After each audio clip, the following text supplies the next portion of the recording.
আসসালামু আলাইকুম বন্ধুরা, আশা করি সবাই সুস্থ আছেন। বন্ধুরা, স্ক্রিনে বর্তমানে আপনারা আকাশ থেকে ভূপাতিত হয়ে যুদ্ধবিমান পড়ার দৃশ্য দেখছেন। এটি ইরানের তেহরান রয়েছে তার কাছে দাওয়াদান শহরের কাছে দৃশ্য। গতকাল মধ্যরাতে এই ঘটনা ঘটেছে। নিশ্চয়ই দেখতে পাচ্ছেন আকাশ থেকে একটি যুদ্ধবিমান, আমি আইডেন্টিফাই মানে শনাক্ত করা যায়নি। ইসরায়েল যুক্তরাষ্ট্রের এটি আকাশ থেকে ইরানের ক্ষেপণাস্ত্র ব্যবস্থায় আঘাত পাওয়ার পর মাটিতে পড়ে এটা ভূপাতিত হয়ে গেল। দেখুন, এই ইস্যুটিকে কেন্দ্র করে এখন তোলপাড় চলছে। ইরানের পক্ষ থেকে আনুষ্ঠানিকভাবে স্বীকার করা হয়েছে তার একটি বিমান ভূপাতিত করেছে। তবে কোন ধরনের বিমান ভূপাতিত করেছে বা কোন বিমান, এই বিষয়ে তারা কোনো তথ্য প্রকাশ করেনি। এখন সামরিক বিশেষজ্ঞরা প্রথমে কিন্তু এটিকে ড্রোন বলেছিলেন, যে ড্রোন ভূপাতিত হয়েছে। তবে ড্রোনগুলো যদি ভূপাতিত হয়, বিস্ফোরণের পর বড় ধরনের অগ্নিকাণ্ড বা আলোর ছটা তৈরি করবে না, কারণ সেখানে জ্বালানি থাকে না। তবে যুদ্ধবিমান ভূপাতিত হওয়ার পর যখন মাটিতে ক্র্যাশ করে, তখন সেটা ইন্টারনাল জ্বালানির কারণে নিশ্চয় দেখতে পারেন এইভাবে বিস্ফোরিত হয়। সুতরাং এটা অনেকটা নিশ্চিত যে এটি একটি যুদ্ধবিমান ভূপাতিত করেছে। আর এখান থেকে কিন্তু যুক্তরাষ্ট্রের জন্য আশঙ্কা তৈরি হয়েছে। দেখুন, যুক্তরাষ্ট্র এবং ইসরায়েল এই দুই দেশই ইরানের বিরুদ্ধে যত হামলা করেছে, গত 2 দিনের সকল হামলাগুলো তারা করেছে তাদের পঞ্চম প্রজন্মের যুদ্ধবিমান ব্যবহার করে। বিশেষ করে F-122 অ্যাক্টের মতো সবথেকে শক্তিশালী বিমান A-122 প্রথম ব্যবহার হয়েছে, যার জন্য কিন্তু যুক্তরাষ্ট্রের এই বিমানগুলিকে প্রতিহত করতে হিমশিম খেয়েছে ইরান। আর এই জন্যই কিন্তু আশঙ্কা বাড়ছে যে বিমানটি ভূপাতিত করা হয়েছে সেই বিমানটি পঞ্চম প্রজন্মের বিমান হতে পারে। সেটা F-35, সেটা ভিন্ন বিষয়, 1-2টা নাও হতে পারে। তবে F-35 যুদ্ধবিমান যদি ভূপাতিত করা হয় এবং সেই বিমানের যন্ত্রাংশ ইরানের কাছে পৌঁছায়, তাহলে কি হতে পারে যুক্তরাষ্ট্র ভালো করে জানে। দেখুন, ডোনাল্ড ট্রাম্প যেহেতু আপস করতে চায়, জরুরি ভিত্তিতে তারা যুদ্ধবিরতি চায়। পরিষ্কারভাবে বোঝা যাচ্ছে যুক্তরাষ্ট্রের হাওয়া টাইট হয়ে গেছে। বড় ধরনের ক্ষতিগ্রস্ত হয়েছে যুক্তরাষ্ট্র। বিশেষ করে যুদ্ধবিমানের ক্ষেত্রে বড় ধরনের ক্ষতির আশঙ্কা রয়েছে। দেখুন, একটি আমরা খবর পেয়েছি, ভূপাতিত হওয়ার আরও ইরানের বিভিন্ন জায়গায় আকাশ প্রতিরক্ষা ব্যবস্থাগুলো চীনের টেকনিশিয়ানদের সহযোগিতায় অ্যাক্টিভ করা হয়েছে এবং সেগুলো কিন্তু নতুনভাবে ভালো পারফরমেন্স করছে, কারণ চীন একেবারে উদাত্তভাবে সহযোগিতা করছে। সুতরাং সংখ্যাটা যদি বাড়ে এবং যুক্তরাষ্ট্রের এই হামলার ক্যাপাবিলিটি কমে যায়, যুক্তরাষ্ট্রের অবশ্যই মধ্যপ্রাচ্য থেকে বিতাড়িত হওয়া ছাড়া আর উপায় থাকবে না। গত কয়েক মাস ধরে যখন ইরান এবং যুক্তরাষ্ট্রের মধ্যে উত্তেজনা চলছিল, ইরান ব্যাপক প্রস্তুতি নিচ্ছিল বিভিন্ন ধরনের প্রযুক্তির।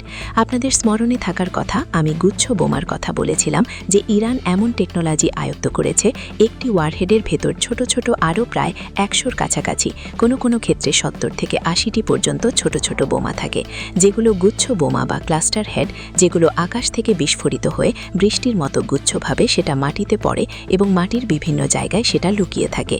এই ধরনের বোমা খুবই বিপজ্জনক, কারণ যুদ্ধ শেষ হলেও এই বোমার যে ইম্প্যাক্ট রয়েছে সেটা আরও বছরের পর বছর চলতে পারে। নাগরিকরা বসবাস করতে পারে না। ভিয়েতনাম, কম্বোডিয়া অলরেডি এই ধরনের বোমার কারণে ব্যাপক টেনশন তৈরি হয়েছে। দেখুন, ইরান এই বোমাকে মিসাইলের অধীনে ওয়ারহেড দিয়ে হামলার ক্যাপাবিলিটি তৈরি করেছিল। দেখুন, ঐতিহাসিক সেই ক্লাস্টার বোমা বা গুচ্ছ বোমা এবারের হামলা করেছে। দেখুন, যেমনটা বলেছে, এখন আর কোনো রেড লাইন নেই, হামলা করা হবে সকল অস্ত্র দিয়ে। এই ক্লাস্টার বোমা বা গুচ্ছ বোমা দিয়ে তেল আভিবের আকাশে বর্ণিলভাবে বৃষ্টি হয়েছে বোমার। চলুন আমরা সেই অসাধারণ দৃশ্য দেখি স্ক্রিনে।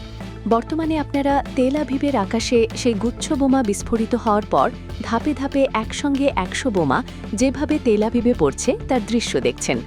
বোমার প্রকারভেদে কোনোটির কমেছে আছে, তবে প্রযুক্তিগত সক্ষমতার কোনো কমতি নেই। স্ক্রিনে নিশ্চয়ই আপনারা দেখতে পাচ্ছেন। আর একটি গুচ্ছ বোমা আকাশে বিস্ফোরিত হওয়ার পর এই ধরনের ডজন বোমা নিয়ে পুরো তেল আভিবের যে শহর, রাস্তাঘাট এবং বাড়িঘর, তার উপর নিখুঁতভাবে আছড়ে পড়ছে। বোমাগুলো কি করতে পেরেছে ইসরায়েলে? স্ক্রিনে নিশ্চয়ই আপনারা দেখতে পাচ্ছেন যে ইসরায়েলের গুরুত্বপূর্ণ সামরিক স্থাপনার ওপর এই বোমাগুলো আছড়ে পড়ে পুরো এক কম্পাউন্ডকে সম্পূর্ণভাবে উড়িয়ে দিয়েছে, মানে ব্যবহারের উপযুক্ত নয়। এখন এই ধরনের শক্তিশালী হামলা এবং এত বড় সাফল্য পাওয়ার পরও ইজি দাবি করেছে যে কেউ নিহত হননি, সবাই কিন্তু সুস্থ সবল আছেন, সামান্য কিছু আহত হয়েছেন। স্ক্রিনে নিশ্চয়ই আপনারা দেখতে পাচ্ছেন তেল আবিবের গুরুত্বপূর্ণ স্থাপনায় আরেকটি গুচ্ছ বোমা কী করে সুন্দর করে পড়ছে। আন্তর্জাতিক নিয়ম অনুসারে গুচ্ছ বোমা কেউ ব্যবহার করতে পারবে না, আন্তর্জাতিক নিষেধাজ্ঞা রয়েছে। তো প্রশ্ন হলো, ইসরায়েল এবং যুক্তরাষ্ট্র আন্তর্জাতিক নিয়মের তোয়াক্কা করে আরেক দেশের ভূখণ্ডে গিয়ে তারা আক্রমণ করে, সেই দেশের সুপ্রিম লিডারকে নিবৃত্ত করেছে।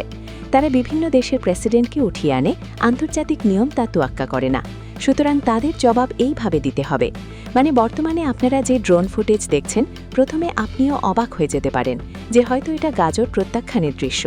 তবে বাস্তবতা হলো এটা ইসরায়েলের তেল আবিবের দৃশ্য।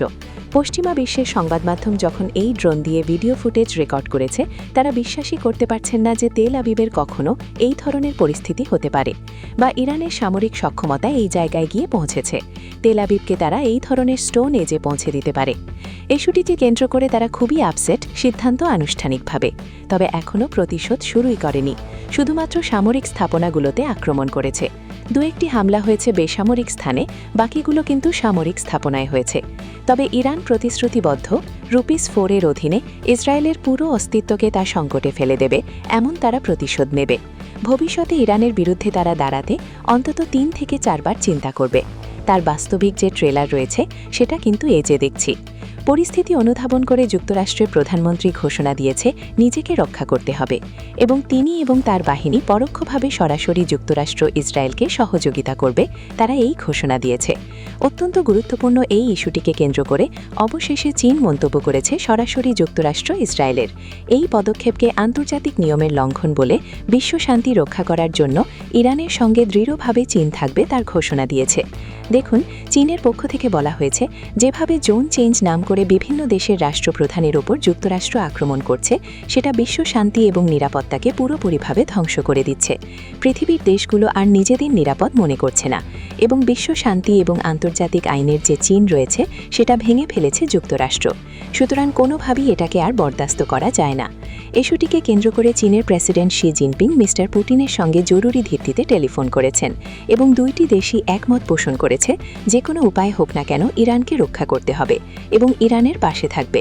আর এর পরপরই কিন্তু চীনের সহযোগিতার মাত্রা আরও বেড়েছে, এবং রাতের ভেতরে যুক্তরাষ্ট্রের বিমান বিধ্বস্ত করার বড় ধরনের সুখবর কিন্তু পাওয়া গেছে। মানে চীন কিছু গোপন অস্ত্র ইরানকে হস্তান্তর করছে। দেখার বিষয় আগামী 1 সপ্তাহের ভেতরে এই সমীকরণ যুক্তরাষ্ট্রের বিরুদ্ধে কতটা যুক্তরাষ্ট্রকে কোণঠাসা করে। তো বন্ধুরা, আজকের মতো বিদায়। নতুন কোনো ভিডিও নিয়ে আবার দেখা হবে। শেষ পর্যন্ত সবাই ভালো থাকবেন, সুস্থ থাকবেন এবং বাংলাদেশকে ভালোবাসেন। আল্লাহ হাফেজ।